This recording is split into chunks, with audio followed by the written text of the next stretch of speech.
In 1,000 dreams I walk the line, chasing shadows of what's yours and mine. Whispers echo in my mind, memories of you left behind.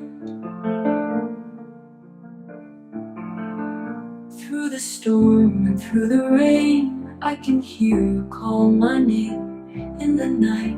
And by the day, your love's a fever I can't shake. In 1,000 dreams I feel the rush, lost in whispers and the hush. Ooh, in the silence and the noise. Ooh, your love's my one and only choice. Every sunset, every dawn, I can feel your presence strong. In the spaces in between, you're the vision in my dream. Endless moments without end. In the twilight, you're my friend. Through the heartache and the fight, you're the spark that lights my night.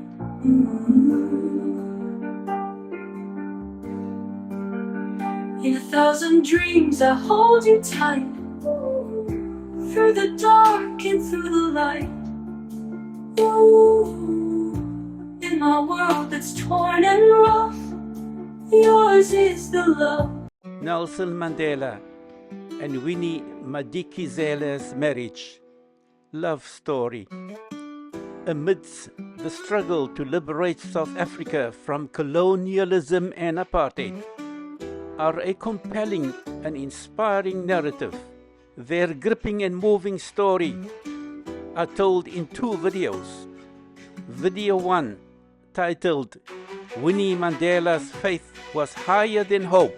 Video 2, titled Winnie Madikizela and Nelson Mandela's Mutual Love Was Heroic. Winnie Madikizela Mandela's faith that South Africa will eventually be liberated was higher than hope. In her book Higher Than Hope, Fatima Meer highlighted the letter written on 19th July 1976 from the prison on Robben Island, Eseqaithini, by Nelson Mandela to his wife Winnie as follows. Your affectionate letters, Christmas, birthday, and wedding anniversary messages always arrive at the right moment, leaving me with the hope of getting an equally stimulating letter the following month. Hearing from the same person every week for 14 years should have created that familiarity which takes away the freshness and joy of novelty. But I light up immediately your letter comes, and I feel like flying where eagles cannot reach. Although I know your ability to put things simply and clearly, I was at once attracted by the beautiful way in which you summed up our 18 years together. 18 years of the greatest horror in your life. That message, as usual, shocked and thrilled me all at once. What an inspiring love letter by Nelson Mandela from the prison in Robben Island, Eseqaithini, to his wife Winnie Madikizela. Inspiringly, the verses from the poem by African-American author Maya Angelou, titled Still I Rise, sums up Winnie Mandela's characteristics as a freedom fighter, struggling to liberate South Africa from colonialism and apartheid. Maya Angelou's narration of her poem herself, titled Still I Rise, fills one with a sense of hope and faith in a better future, no matter how dire one's present circumstances. You may write me down in history with your bitter, twisted lies.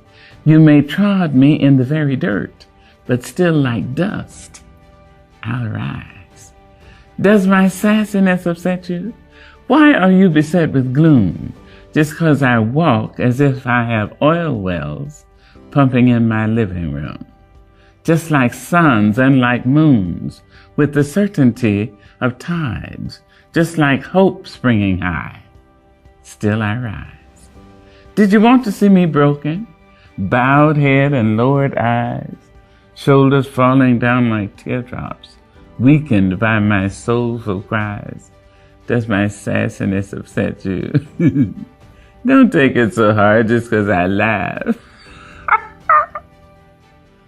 As if I have gold mines digging in my own backyard. You can shoot me with your words. You can cut me with your lies. You can kill me with your hatefulness. But just like life, I'll rise. Does my sexiness offend you? Oh, does it come as a surprise that I dance? As if I have diamonds at the meeting of my thighs. Out of the huts of history's shame I rise. Up from a past rooted in pain I rise. A black ocean leaping and wide, welling and swelling, I bear in the tide. Leaving behind nights of terror and fear, I rise. Into a daybreak miraculously clear, I rise. Bringing the gifts that my ancestors gave. I am the hope and the dream of the slave. And so, naturally, there I go rising. When Madiba met Nomzamo, Winifred Madikizela, popularly known as Winnie, the couple's lives and marriage would carry the heavy weight and burden of the liberation struggle. Both would be called upon to make huge sacrifices and give up the normal comforts of marriage and family life in the most turbulent of times. Nelson Mandela and Winnie got married in June 1958. Even if it was love at first sight, what was clear that the enemy was virtually gazing down on them to make their lives and that of their families difficult and unbearable. When Winnie told the father of her intention to marry Madiba, he told her that Madiba was already married to the African National Congress. Such a marriage would be relentlessly tested in very difficult times. The apartheid regime was a force ready to pounce on them to bring distance between the couple. Winnie and Mandela were going to make the best out of the worst of times created by the apartheid regime. I explained all this to Winnie, Madiba said. I told her it was more than likely that we would have to live on her small salary as a social worker. Winnie understood and said she was prepared to take the risk and throw in her lot with me. I never promised her gold and diamonds, and I was never able to give them to her, Madiba reiterated. It was a marriage where there were no expectations of a honeymoon, because their lives were hinging on Nelson Mandela's pending Rivonia trial. He and other ANC members were charged for treason by the apartheid state. They were sentenced on 12 June 1964 to life imprisonment on Esikhaitini, Robben Island. The wife of a freedom fighter is often like a widow, even when a husband is not in prison, Madiba said. Though I was on trial for treason, Winnie gave me cause for hope. I felt as though I had a new and second chance at life. My love for her gave me added strength for the struggles that lay ahead, Madiba stressed. Madiba often reflected on his duty to his family and his equally higher calling and commitment to the African National Congress and the struggle for a liberated South Africa. He is grappling with his conscience as to whether he was not neglecting his family in favor of the organization, and the struggle was the sensitivity of a leader with a heightened awareness of both responsibilities. He knew that it was going to be an extremely difficult balancing act to get evenly right, but it was often on his mind as part of his consciousness and conscience. The birth of a child is like the birth of a nation. It brings collective joys and celebration. Despite the birthing labor pains underwent by the mother, especially the mother of the nation, Winnie and Madiba's newborn daughter brought exceptional joy to them. They named her Zinani, which means, "What have you brought to the world?" The name portrays one who contributes to society and lives up to it. She was affectionately named after the daughter of the poet laureate of the Xhosa people, Samuel Mqaihi, who inspired Madiba during his schooling years. One of Winnie's rare restricted and guardedly managed visits, and her first visit to Madiba since his imprisonment, was a joyous occasion for him. Her visit was a great solace to him at a time of devastating isolation from his wife, children, mother, other relatives and friends. Madiba shares his experience as follows. "I waited with some anxiety, and suddenly, filling the glass on the other side of the window, was Winnie's lovely face. Winnie always dressed up for prison visits and tried to wear something new and elegant. It was tremendously frustrating not to be able to touch my wife, to speak tenderly to her, to have a private moment together. We had to conduct our relationship at a distance under the eyes of people we despised," Madiba said.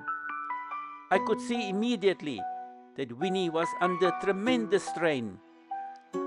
Seeing me in such circumstances must have been trying. Just getting to the island itself was difficult, and added to that were the harsh rituals of the prison, the undoubted indignities of the warders, and the impersonality of the contact," Madiba sadly stressed. Both Madiba and Winnie were married to the struggle, committing and devoting their lives to the ANC, the people, and their liberation from the scourge of apartheid. Whilst Madiba and other political prisoners suffered in prison, Winnie was confronting the system and its injustices in her own right on the outside. She was no less a freedom fighter than Madiba. The apartheid regime continuously took harsh measures against her to break the Mandela family and further weakened their morale as part of the leadership of the ANC. It was part of the regime's total onslaught against those who resisted and led the struggle outside prison, keeping the hopes of the liberation struggle alive and giving it momentum amidst the imprisonment of the movement's leadership. Due to pressure from the apartheid regime, Winnie was dismissed from her job as a social worker at the Child Welfare Society. A second banning order was imposed on her in attempts to cripple her formidable, fearless and daring spirit. You can watch video 2 titled Winnie, Madikizela and Nelson Mandela's Mutual Heroic Love.